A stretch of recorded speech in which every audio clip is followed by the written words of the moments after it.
안녕하세요. 아낌없이 크는 나무 아크나입니다. 오늘 준비한 소설은 권행백 작가님의 소설집 아버지의 우상에 수록된 단편소설 싱글루즈를 준비했습니다. 자폐증 아들이 있는 미모의 싱글맘인 주인공은 광고회사에 근무하며 초고속 승진을 했지만 그녀의 광고 카피가 허위라는 신문고발 기사에 책임을 지고 직장을 그만두게 됩니다. 살 길이 막막한 상황에서 솔깃한 제안에 광고 모델을 하게 되지만 갈수록 노골적인 노출을 하게 되지요. 더 이상 물러설 곳 없는 주인공의 끝없는 욕망은 어떻게 끝을 맺을지. 그럼 단편소설 싱글루즈를 통해 확인해 보시겠습니다.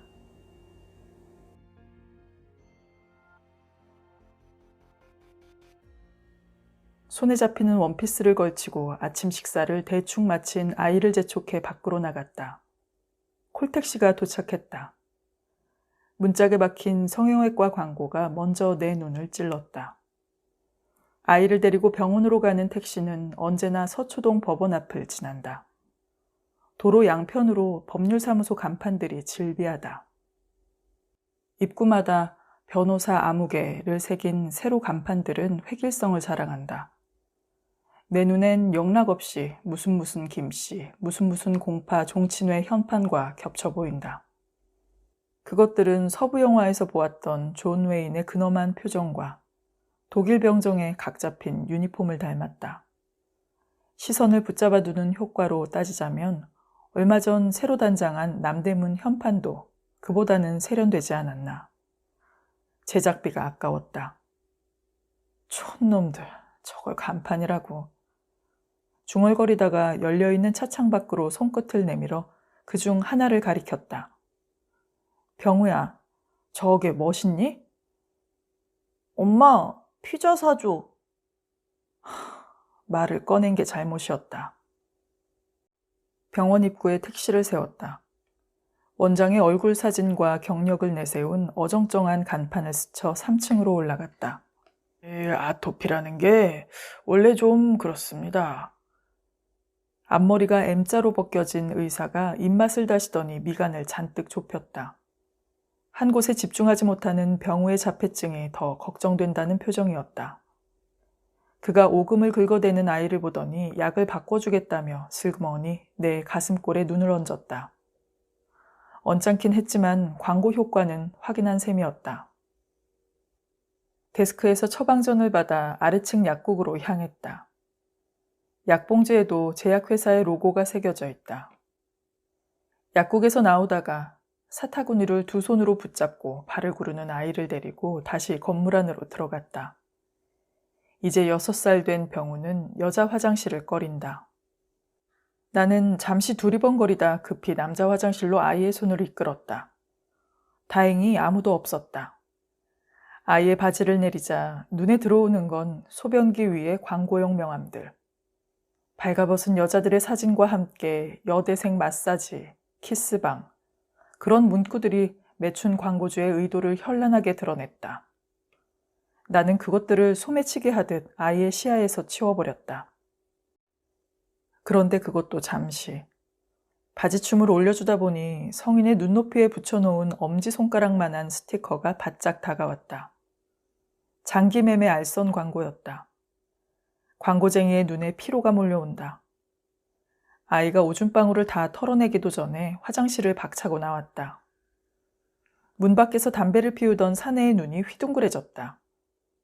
아이가 뒤따라 나왔다. 사내의 시선이 내 몸의 굴곡을 타고 스르르 빠져나갔다. 대학 시절엔 나도 남학생들에게 제법 인기가 있었다. 깔끔한 유전자를 물려받은 덕에 굳이 성형외과의 수익은 올려주지 않아도 되었다.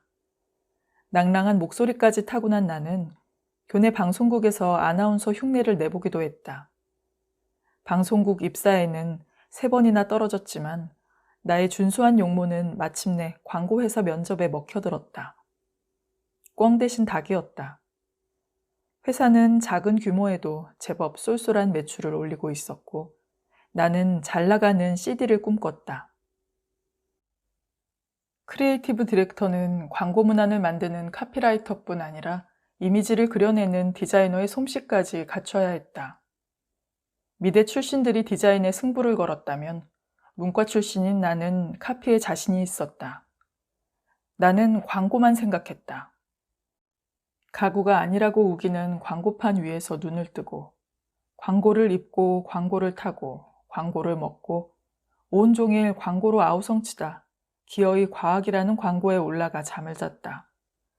하지만 제작부장은 오히려 내가 마케팅 업무에 잘 어울린다고 했다.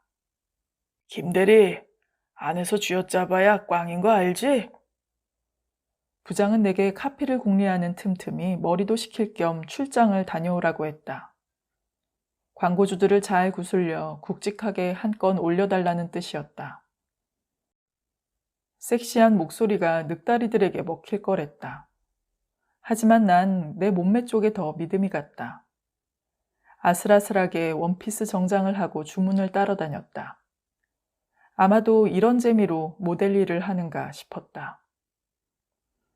내가 오랫동안 공들인 광고주는 제2건설이었다. 내가 일하는 광고 대행사는 광고주를 주님으로 불렀다. 그들은 정말 우리에게 절대적인 권력자였다. 아무리 애를 써서 견본 작품을 완성시켜 놔도 주님이 고개를 갸웃하는 순간 원점으로 되돌아가곤 했으니까. 하지만 난 기어이 제2건설의 주님을 설득시켜 계약을 따냈다. 세상 천지가 광고판이라는 나의 믿음은 부도와 법정관리가 줄을 잇는 부동산 시장에서도 빛을 발했다. 나는 주부들에게 최대한 노출되는 전략을 선택했다. 어느 집이나 최종 결정은 주부들이 하니까. 새 집을 구매하는 일도 이사 날짜를 잡는 일도 그렇지 않은가. 매일 아침 나는 회사 대신 대형 마트 식품 매장으로 출근했다. 그들이 가장 많이 눈길을 주는 물건을 광고판으로 이용할 요량이었다. L마트에서 미끼 상품으로 쇠고기를 내놓는 날, 아침부터 주부들이 식품 매장 입구에 장사진을 쳤다. 순번이 돌아오지 않을 것을 예감하면서도 여자들의 인내심이 줄을 지켰고 준비된 쇠고기가 바닥을 드러내자 그녀들은 제2의 미끼 상품으로 몰려들었다. 계란이었다. 날계란 위에 붙어있는 황금색 스티커를 보는 순간 내 머릿속으로 황금색 빗줄기가 들어왔다. 이야, 이거 죽여주는구먼. 전략회의 중에 사장의 입에서 튀어나온 첫 마디였다. 브리핑을 끝내기도 전에 내 프로젝트가 채택됐다. 계란에 레이저 프린팅으로 아파트 분양 광고를 새겨넣기로 한 것이다. 팝콘처럼 터져나온 신선한 아이디어 앞에서 다른 카피들은 무력했다. 가장 간단하고 가장 싸게 먹히면서 눈에 잘 띄는 광고가 좋은 광고니까. 레이저빔으로 껍질에 글씨를 새겨넣는 시간은 1초면 좋겠다. 전에는 고작해야 생산자 홍길동, 자연란 정도의 글씨가 손톱만한 스티커로 붙어있던 자리였다. 농장에 지급된 프린터가 컨베이어 벨트를 타고 줄지어 나오는 수만 개의 계란에 재빨리 글씨를 새겼다. 농장주들은 뜬금없는 보너스를 받아갔고 단가를 맞추는데도 문제가 없었다.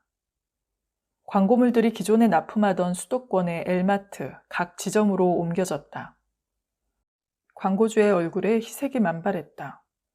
매일 아침 프라이팬 위에 계란을 깰 때마다 어김없이 제2건설이 짓는 아파트 이름과 최고의 학군이라는 단어가 주부들의 호기심을 부채질할 터였다. 고객 반응에 대한 설문조사도 이어졌다. 방목한 닭이 낳은 고급 유정란에 새긴 광고는 효과가 더 좋았다. 고급 간판에 새긴 광고는 제2건설이 짓는 아파트도 돋보이게 했다. 분양 문의가 쇄도한다는 소식이 들려왔고 그것은 오로지 계란 광고 덕분이었다. 사무실 분위기가 들뜨고 내가 우쭐해질 때쯤 광고주가 찾아와 저녁을 샀다. 그가 돌아간 후 제작부장은 최고의 학군이라는 문구가 좀 더 구체적이면 좋겠다고 했다. 나는 명문 초등학교 5분 거리라는 새로운 카피로 마법을 걸었다. 1차 분양에 성공했다는 소식이 들렸다. 나는 입사한 지 4년 만에 과장 명패가 반짝거리는 책상 앞에 앉은 것이다. 대리를 달고 1년도 안 된 시점이었다. 걔 눈에는 똥만 보이는 법이야. 니코틴에 절은 부장의 목소리가 내 귀에 굳은 살로 자리를 잡았다. 어딜 가든 광고쟁이 눈엔 간판만 보이게 되어 있었다. 단 5분도 광고를 피할 수 없는 세상이니까. 사건의 발단은 5분이었다. 명문 초등학교와 5분 거리라는 문구에 속아 분양을 받았다는 것이었다. 나는 그 학부모의 순진한 열정에 감탄했다. 오직 그걸 믿고 계약금을 지불하다니. 그가 제2건설을 상대로 소송을 걸었다. 실제로 가보니 어른의 걸음으로도 근처 초등학교까지 7분도 넘게 걸리더라는 이유였다. 공교롭게도 그는 아파트가 들어설 동네의 지역 신문사 기자였고 그의 기사는 꼼꼼하고도 친절했다. 어린 자녀들이 위험에 무방비로 노출되어 있다. 차가 싱싱 달리는 8차선 대로를 3개씩이나 건너야 학교가 나온다. 이봐 김 과장! 주님께서 입장이 곤란해졌다고 광고 끊겠대. 지금도 난리가 아니야. 궁금하면 직접 가서 보라고. 부장이 전전긍긍했고 주님의 변심은 위협적이었다. 소송에 걸렸다는 보도만으로도 분양받은 계약자들이 몰려들었다. 그들이 제2건설 본사 로비에서 피켓 시위를 벌였다. 장사진을 치던 모델하우스가 갑자기 썰렁해졌고 우리 회사 매출의 35%를 차지하던 광고가 한순간에 떨어져 나갔다. 제2건설 덕에 승진하고 박수를 받던 나는 졸지에 죄인이 된 것이다. 광고 나가기 전에 제2건설에 분명히 승인 받았잖아요. 나는 부장에게 볼멘 소리를 해보았다. 그쪽 담당자가 딱 잡았대는데 낸들 별 수 있어? 아니 그럼 이제 와서 우리한테 책임을 뒤집어 씌우겠다 이거예요? 그가 눈을 깔며 중얼거렸다. 누군가는 책임을 져야 되지 않겠어? 우리가 아니고. 내 몸에서 갑자기 힘이 빠져나가고 소름이 돋았다. 그러니까 매출이 급감한 책임을 광고 아이디어를 낸 나더러 지라는 뜻이었다. 타이밍까지 절묘했다. 감원으로 군사를 빼려던 회사 정책에 내가 보기 좋게 걸려든 거였다. 점심 먹은 게 올라오나 싶더니 이내 급체를 했다. 다음날 출근한 나를 모두가 슬금슬금 피했다. 사장은 만나주지도 않았다. 더 이상 버텨봐야 내 꼴만 초라해질 것이었다. 나는 승진이라도 되어 부서를 옮기는 사람처럼 표정에 신경을 쓰며 짐을 쌌다. 계란으로 바위치기는 실패했고 프로의 자존심에 제 발로 걸어 나온 나는 깨진 계란이었다. 아침마다 병우를 특수시설에 맡겨놓고 출근하며 싱글맘으로 버텨온 지 3년 만에 맞닥뜨린 최악의 사태였다. 병우에게 이상한 점이 발견된 건 막 2도를 지날 때였다. 아이는 좀처럼 다른 사람과 눈을 마주치지 않았고 이름을 불러도 반응이 없었다. 처음엔 청력에 문제가 있는 줄 알았다. 병원에서 자폐증 진단을 받은 날 나는 아이를 부둥켜 안고 부은 눈으로 밤을 새웠다.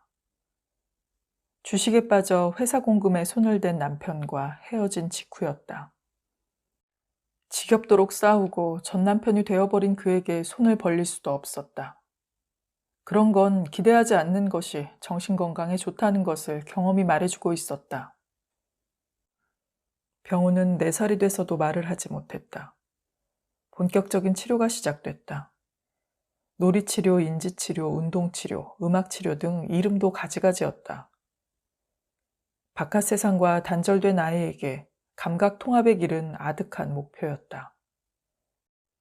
상대적으로 저렴한 장애인 복지관에는 대기자의 줄이 길었다. 2가지 치료만 받아도 월 100만 원이 넘어가는 종합병원이나 사설기관을 선택할 땐 대단한 각오가 필요했다. 아토피와 천식치료는 덤이었다. 회사를 나온 후 나는 이사부터 서둘렀다. 통장의 잔고를 위협하는 병우의 병원비도 나를 재촉했다. 보증금 800만 원에 월세 낀 다가구 주택이었다. 낡은 자가용은 팔아서 보증금에 보탰다. 재래식 시장에서 들려오는 소음이 거슬리긴 했지만 보름도 넘게 발품을 판 효과는 있었다. 반지하이지만 볕이 잘 드는 남향에 쪽창이 허리까지 올라와 있었고 얼핏 보면 1층 같기도 했다. 부동산 중개인은 곰팡이가 피지 않는 집이라는 자랑을 10번도 넘게 했다. 천시까지 앓고 있는 병우에게 도움이 될 것이었다. 광고회사에 재취업할까 궁리도 해봤다. 하지만 내가 필요한 만큼의 급여를 제시하며 경력자를 뽑아주는 회사는 없었다. 계속되는 불황 탓이었다. 게다가 당장 아이를 값비싼 시설에 맡기고 출근할 엄두가 나지 않았다.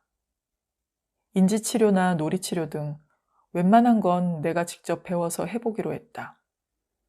엄마가 온종일 집에 있으니 아이의 표정은 밝아졌다.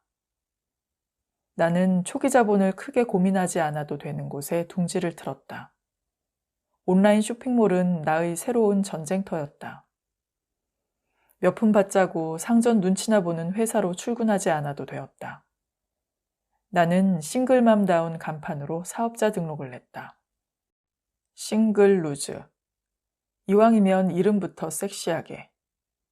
나는 싱글맘들에게 필요한 수입품을 팔았다. 외모를 돋보이게 하는 화장품이나 엉덩이를 올려주는 거들, 뽕브라 등이 인기 품목이었다. 혼자 사는 여자들의 외로움을 달래줄 성인용품도 슬그머니 끼워 넣었다. 어차피 유아들이 들여다볼 광고는 아니니까. 그녀들의 아이들에게 필요한 유아용품 판매는 덤이었다. 분유든 카시트든 유모차든 닥치는 대로 주문을 받았다. 하지만 문제는 매출이었다. 인터넷으로 직접 구매하는 족속들이 늘어날수록 나의 수익은 반비례 곡선을 그렸다. 하지만 내가 누군가, 한때 잘 나가던 광고쟁이가 아닌가. 싱글을 위한 싱글루즈라는 쇼핑 대행사 이름을 만천하에 알려야 했다. 나는 그간 이삿짐 속에 던져뒀던 광고 잡지들을 하나씩 다시 섭렵해 나갔다. 그러던 중 그림 하나가 내 눈에 꽂혔다. 두통약 광고였다. 그 안에서 잔뜩 찌푸리고 있는 사람은 빌 클린턴이었다. 그의 이마엔 지퍼게이트로 그를 공경에 빠뜨렸던 파트너의 사진이 붙어 있었고 두통거리가 된 르윈스키의 얼굴을 자신의 이마에 붙인 전직 대통령 바로 옆엔 두통약 그림이 있었다. For a strong headache 이라는 글귀와 함께 이거다. 나는 그 자리에서 당장 내 이마에 립스틱으로 로고를 그렸다. 싱글 루즈. 캘리그라피의 진수를 보여주고 싶었다. 거울 안에서 미소 짓는 간판, 도발적이었다. 모델이 섹시한 미인이어서 그런 건 아닐까. 실지렁이 같은 주름이 잡혔다 펴지면 내 이마는 자연스럽게 살아 움직이는 간판이 되었다. 수십 가지의 표정을 지어가며 카메라가 닳도록 찍었다. 나는 사업체의 로고가 새겨진 내 얼굴을 온라인상에 올렸다. 블로그 작업도 잊지 않았는데 댓글이 빠르게 늘었다. 하지만 응원이 대부분이었고 열기가 곧바로 매출로 이어지진 않았다. 성인용품으로 근근히 매상고를 유지하던 중 반가운 전화를 받았다. 김 과장님 맞죠? 들어본 듯한 중저음. 내가 다니던 광고회사의 거래처 직원이었던 박이었다. 최근에 독립해 회사를 차렸다는 그가 며칠 전 내 블로그를 보았다고 했다. 박 사장의 광고 주문은 구체적이었다. 간판으로 무엇을 사용할지도 스스로 결정하고 덤벼들었다. 그는 입꼬리에 거품을 물며 남성의 상징은 역시 불타는 정력이라고 강조했다. 건강보조식품 회사의 사장다웠다. 못 본 사이에 허풍도 많이 늘어 있었다. 문득 그의 뭉툭한 코가 허풍과 어울린다는 생각이 들었다. 그의 넓어진 이마와 느물거리는 말투는 말끔했던 3년 전 신입사원의 모습을 지우고도 남았다. 뜨거워요, 뜨거워. 그는 내 블로그에 올라오는 팬들의 반응에 감탄했다며 양쪽 엄지를 치켜 세웠다. 박 사장은 내게 자기 회사의 모델이 되어달라고 했다. 미리 만들어 온 계약서엔 모델의 전신 또는 신체의 일부를 사용해서 광고를 한다라는 조항이 보였다. 나는 매출액의 3%를 받기로 하고 흔쾌히 서명했다. 주문받은 광고를 제작한 뒤 온라인에 띄워주고 고객들의 반응을 체크해 사후 관리까지 해주는 조건이었다. 나는 얼결에 광고 대행업자 겸 프리랜서 모델이 된 것이다. 잃어버린 자존심을 만회하고 싶었다. 누구는 쭉 뻗은 다리 하나로, 누구는 윤기가 흐르는 머리카락만으로도 부분 모델이 되는 세상이다. 나는 주님을 위해서라면 어디든 내놓을 준비가 되어 있었다. 어금니를 꽉 물었다. 그래, 광고판의 하이에나가 되는 거야. 코끝에 돈 냄새가 스쳤다. 바짝 마른 땅에 빗방울이 후두둑 떨어질 때 올라오던 비린내였다. 박 사장은 그가 유통하는 모든 정력제에 강쇠라는 이름을 붙였다. 산수유도 강쇠 산수유, 홍삼은 강쇠 홍삼, 경옥고도 강쇠 경옥고가 되었다. 그 중에서도 특히 남근을 닮은 강쇠 송이버섯은 주력 상품이었다. 박 사장은 모두가 국산이라고 자랑했으나 나는 혀를 내밀어 자주 침을 바르는 그의 두꺼운 아랫입술만 유심히 쳐다보았다. 한때 유행하던 카피가 있었다. 참 좋은데, 남자에게 정말 좋은데, 뭐라고 설명할 방법이 없네. 이 문구가 내 머리에서 패러디로 재생산됐다. 강쇠는 참 좋은데 설명할 방법이 없으니 그냥 보여드립니다. 라는 강쇠라는 로고를 이마에 그려놓고 사진을 찍어 사이트에 올렸다. 몽롱한 표정은 필수였다. 유치하기 짝이 없다는 생각이 들긴 했지만 소비자의 기억 속으로 먼저 파고드는 놈이 임자였다. 굳이 병강쇠라고 할 이유도 없었다. 두 자면 충분했다. 다행히 나의 신체 광고판은 좌우 대칭이었다. 이마가 시들해지면 간판을 뺨으로 옮겼다. 양쪽에 한 자씩 로고를 그렸다. 영원히 지울 수 없는 문신처럼 파란 잉크로 그린 간판이 소비자의 호기심을 더 자극하는 듯했다. 그거 진짜 문신이 맞느냐는 댓글들이 올라붙었다. 전부터 목선이 예쁘다는 칭찬을 자주 듣던 나는 목에 로고를 새겨 다시 사진을 찍었다. 나는 모델 겸 광고 대행업자로서의 역할을 충실히 해나갔고 그 일에 집중하다 보니 자연히 싱글루즈는 유지가 어려워졌다. 박 사장의 광고만으로도 하루가 벅찼다. 여기도 양다리가 허용되지 않는 프로의 세계였다. 강쇠 제품들의 매출이 오르는가 싶더니 이윽고 주님의 요구 수준이 높아졌다. 김 작가님, 좀 더 섹시 컨셉으로 가주시면 안 될까요? 나를 전문 CD로 인정해주는 건 고맙지만 그의 요구는 좀 부담스러웠다. 하지만 이제 와서 거절할 명분도 딱히 생각나지 않았다. 내 신체 광고 덕분에 매출이 오르고 있지 않은가.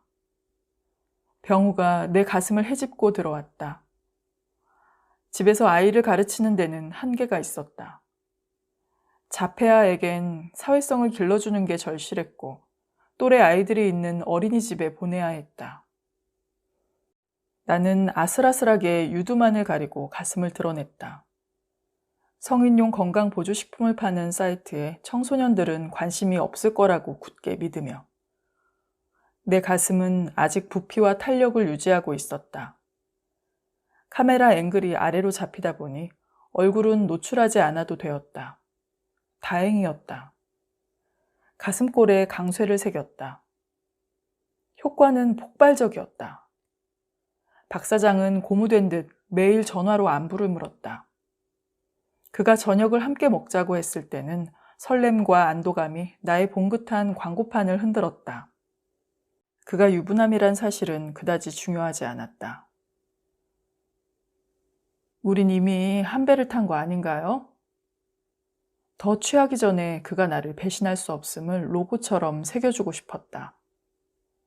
강남의 호텔 레스토랑에서 와인을 한 병이나 나눠 마신 뒤였다. 광고주는 언제라도 광고업자와 모델을 바꿀 수 있었다. 그는 갑이었고 나는 칼끝에 서 있었다. 매출이 떨어지거나 모델로서 상품 가치가 추락하면 계약의 효력은 상실될 수 있다라는 단서 조항이 목에 걸린 가시 같았다. 이번 가슴 광고 참 좋았어요. 근데 제가 실물을 좀 확인해도 될까요? 어머머, 여기서요?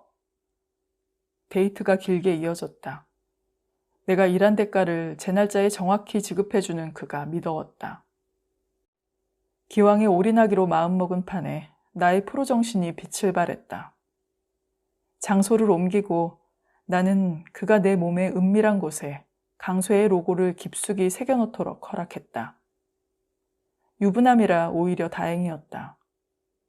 약점을 나눠 가지면 관계는 더욱 밀접해지는 법이니까. 매출이 오를수록 광고주의 욕망도 프로정신으로 타올랐다. 돈맛을 본 박 사장은 또 다른 광고판을 요구했다. 어차피 얼굴 나오는 것도 아닌데 못할 게 뭐 있어? 망설이는 건 프로가 아니지 않나? 그가 친한 척 반말을 하기 시작했다. 생각 좀 해볼게요. 갑을 관계에서 즉각적인 거절은 금물이었다. 거부감이 들었지만 5만 원권 지폐 뭉치가 눈앞에서 누렇게 어른거렸다. 잠시의 고민을 뒤로 하고 나는 결국 더 아래로 벗어내렸다. 이번에는 다리였다. 발목은 반응이 그다지 신통치 않았다. 카메라 앵글이 종아리로 올라왔다. 광고판이 위쪽으로 이동할 때마다 팬들의 온도차가 느껴졌다. 허벅지에 이르자 드디어 반응이 달아오르기 시작했다. 일주일 만에 매출이 30% 이상 뛰어올랐다. 덕분에 병우를 제대로 된 시설에 맡길 수 있게 되었고 음악 치료를 추가해 주었고 나는 낮 시간의 자유를 얻었다. 호텔방은 박 사장의 간판 제작실이 되었다. 이번에는 겨우 음부만을 가리고 엉덩이를 노출했다. 겨우 끈 팬티 한 장이 내 자존심을 지켜주다니. 쓴웃음이 나왔다. 하지만 최고의 몸 간판은 역시 엉덩이가 아닌가. 오래전부터 친구들의 부러움을 받던 내가 가진 필살의 무기였다. 수박 2개만한 표면에 큼지막한 글씨를 새길 수 있어 좋았다. 이야, 도자기 피부야. 그가 입을 다물지 못했다. 간판이 넓으니 각종 상품의 이름을 모두 써넣자고 그가 욕심을 부렸다. 광고주들이 흔히 빠지는 함정이었는데 자기가 판매하는 제품을 모두 전시하고 싶은 욕심은 여백을 인정하지 않는다. 간판을 글씨로 꽉 채우면 소비자가 외면한다는 사실을 그들은 정말 모른다. 나는 엉덩이의 하단 안쪽에 강쇠라고 쓰면 된다고 했다. 보일 듯 말 듯한 작은 글씨로도 충분했다. 에이, 그렇게 하면 네 엉덩이만 쳐다보지. 누가 내 제품을 기억하겠어? 그가 다시 우겼다. 그런 게 바로 광고라는 거예요. 매개물을 통해서 곧바로 제품이 연상되게 해야죠. 하지만 나는 이번에도 광고주님을 이길 수 없었다. 나는 그가 원하는 글씨를 모두 새기도록 바닥에 엎드렸다. 팬티마저 벗어던졌다. 부끄러움이 함께 떨어져 나갔다. 고급 카펫 위의 은빛 털이 벌거벗은 긴장을 부드러운 감촉으로 누그러뜨렸다. 눈을 감았다. 몸이 둥실 떠올랐다. 몰려든 팬들이 나를 번쩍 들어올렸고 내 머리 위로 조명이 쏟아졌다. 환호성이 들렸다. 댓글이 올라오고 팬들의 반응이 뜨거워질수록 내 몸도 함께 달아올랐다. 혼란스러웠다. 정말 돈 때문인지 아니면 돈을 구실로 내가 은근히 노출을 즐기고 있는 건지. 어쩌면 둘 다인지도 몰랐다. 이 마당에 그것을 굳이 구별할 필요가 있을까? 자식을 핑계로 주식을 끊지 못하던 전 남편의 얼굴이 자꾸만 어른거렸다. 싱글루즈를 띄우기 위해 전문 서적을 뒤적이며 독학으로 갈고 닦은 내 그림 솜씨에 그가 손뼉을 쳤다. 그는 내가 미리 디자인해둔 캘리그라피를 보며 정성을 들여 내 엉덩이에 그림을 그렸다. 중학교 때 그린 수채화가 가작으로 뽑혔다는 허풍도 잊지 않았다. 땀을 흘려가며 사진을 다 찍은 그가 갑자기 몽롱한 얼굴로 다가오더니 자신의 광고판을 안팎으로 모두 가졌다. 어차피 지울 거니까 자신의 몸으로 지워주겠다는 친절한 멘트도 잊지 않았다. 이번에도 마음보단 몸이 먼저 남자를 받아들였다. 내 예상이 적중했다. 잔뜩 글씨만 새겨넣은 광고는 인기가 없었다. 바람잡이 팬들이 먼저 돌아섰다. 당장 매출을 올려주진 못하더라도 5일장 약장수가 미리 배치시켜둔 패거리처럼 제 몫을 해주던 사람들이었는데 그들이 악성 댓글을 달기 시작한 거다. 광고판을 보며 즐기던 재미가 사라졌다는 원성과 함께였다. 광고를 다시 만들자는 전화 소리에 잔뜩 풀이 죽어 있었다. 내가 뭘 했어요, 그러게. 호텔방에 들어선 박 사장이 고분고분했다. 철진한 바지 위로 때 묻은 와이셔츠 한쪽이 추레하게 빠져나와 있었다. 병우 어머니, 저 병우 데려가셔야겠어요. 광고 사진을 만들고 돌아오는 오후, 지하철 안에서 받은 전화였다. 저쪽은 어린이집 원장이었다. 다른 애들을 괴롭혀서 우리가 도저히 어떻게 할 수가 없네요. 참았다 꺼낸 볼멘 소리라는 걸 충분히 알 수 있었다. 무릎이 제풀에 꺾였다. 이제 또 어디로 옮겨야 하나. 친구들과 잘 어울리는 게 최상의 놀이치료였다. 그래봐야 며칠 후면 아이를 데려가달라는 또 다른 전화가 올 터였다. 그들은 병우를 이해하지 못했다. 친구들을 괴롭히는 게 아니었다. 말이 둔해서 왕따를 당한 아이가 또래들에게 끼워달라는 몸짓이었는데 서름이 목젖으로 차올랐다. 집에 돌아와 냉장고를 열고 찬물부터 들이켰다. 가슴 한가운데 매달린 뜨거운 뭉치가 좀처럼 내려가지 않았다. 너 바보니? 바보야? 아이의 양 어깨를 잡고 흔들었다. 아이의 형체가 흐릿해지고 내 턱 밑에 물기가 매달렸다.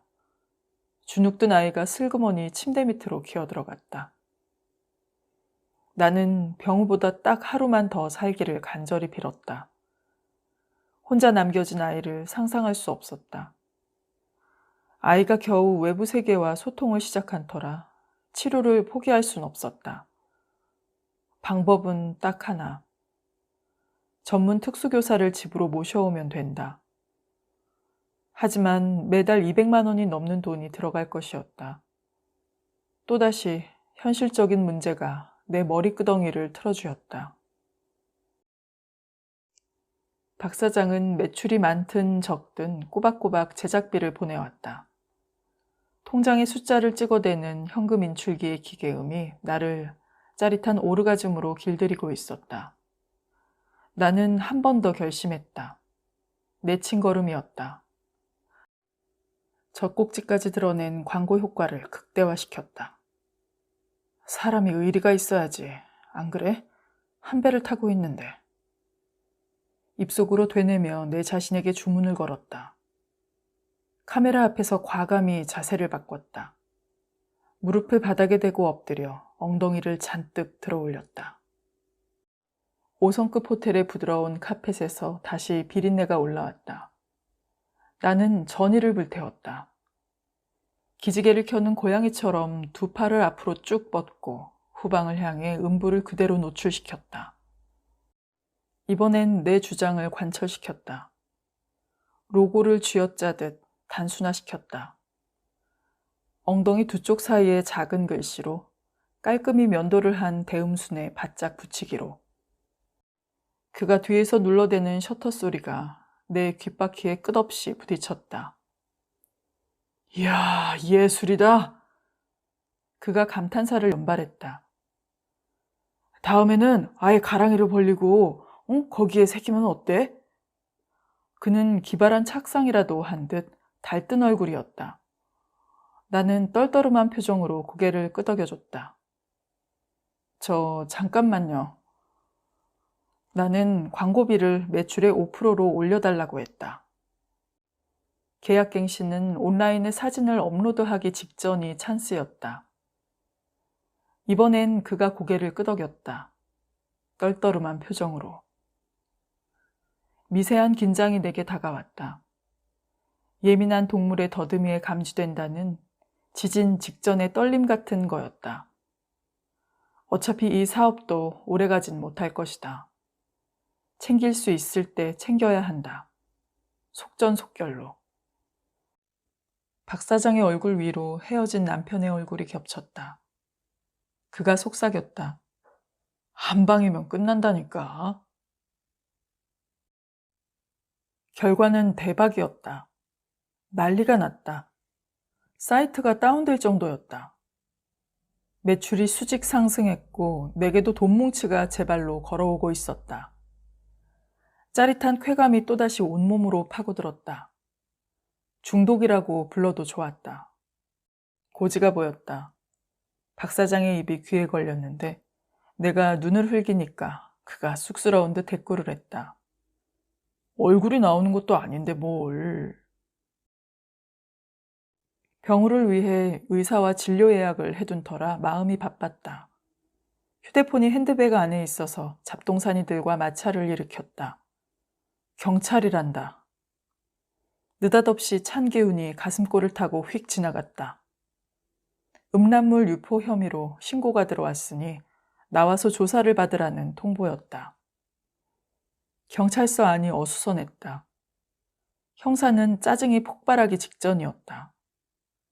박 사장도 그 자리에 불려와 조사를 받는 중이었다.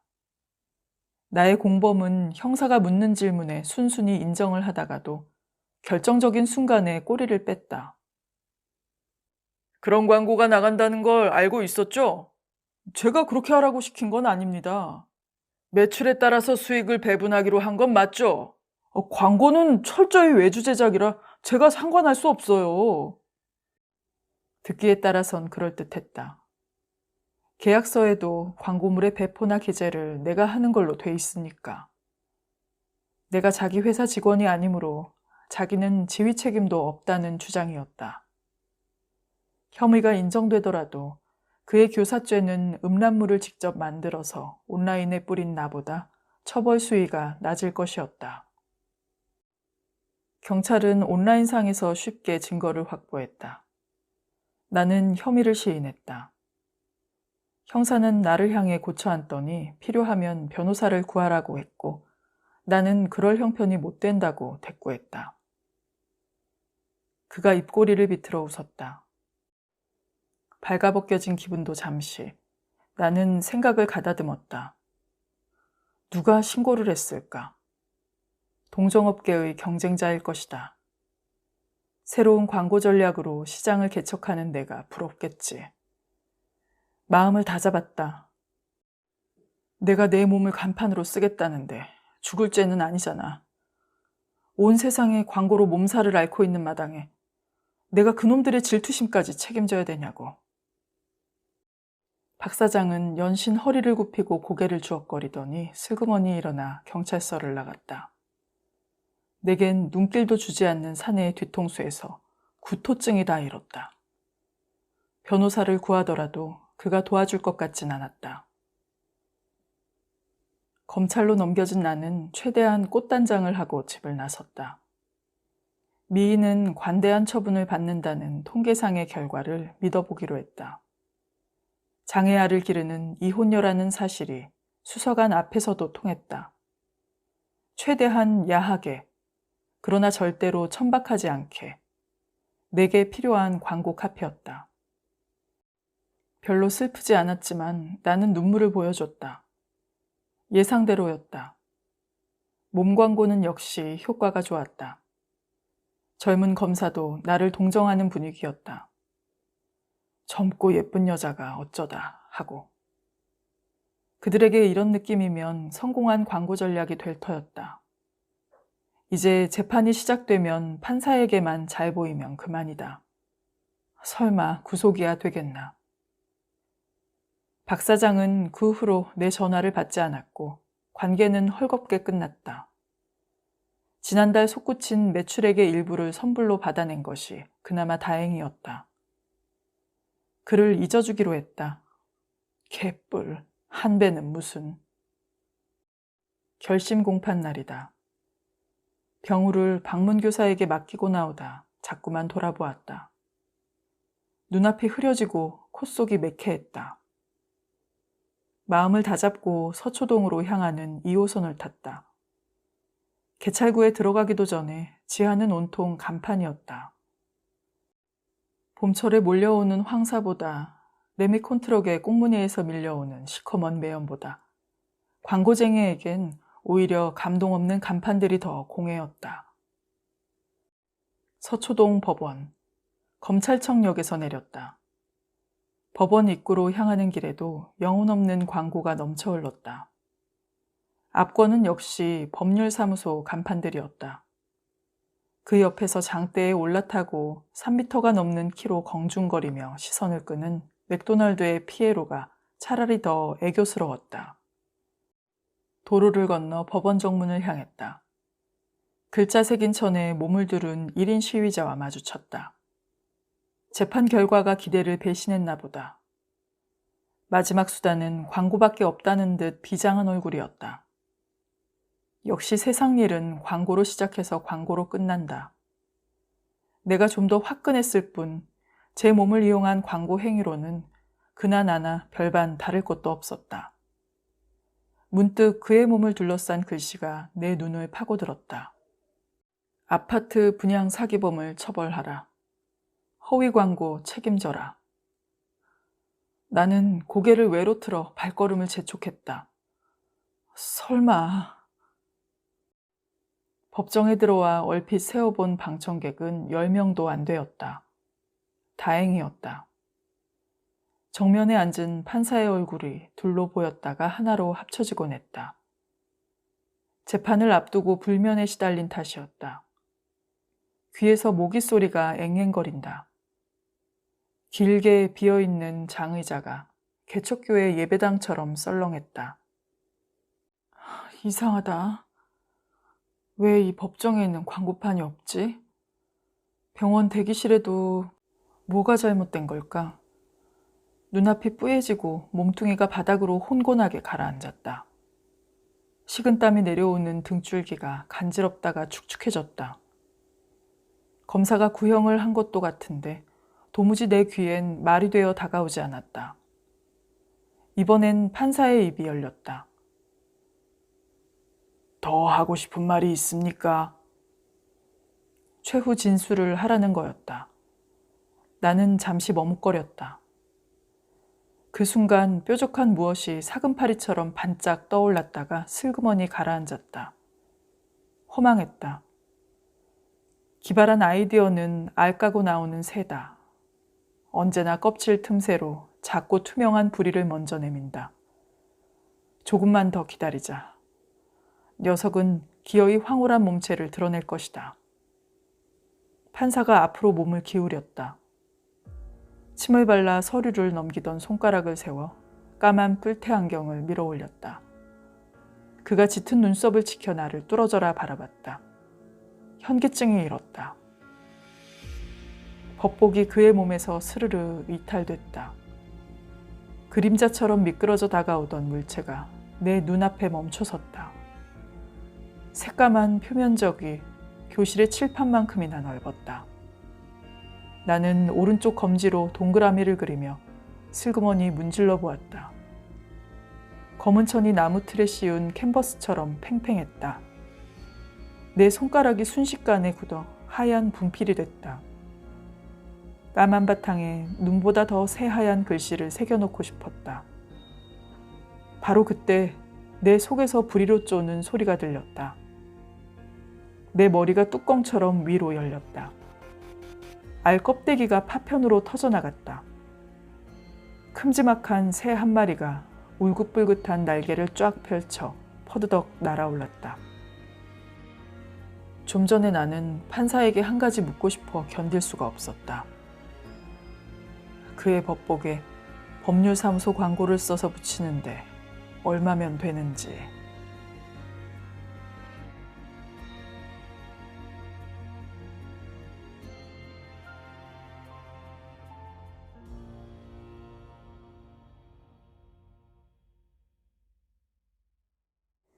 네, 지금까지 단편소설 싱글루즈 감상하셨습니다. 긴 시간 들어주신 여러분 감사드립니다. 일교차가 큰 요즘 우리 구독자님들 감기 걸리지 않게 건강관리 잘 하시길 바라고요. 저는 다음에 새로운 영상으로 찾아뵙겠습니다.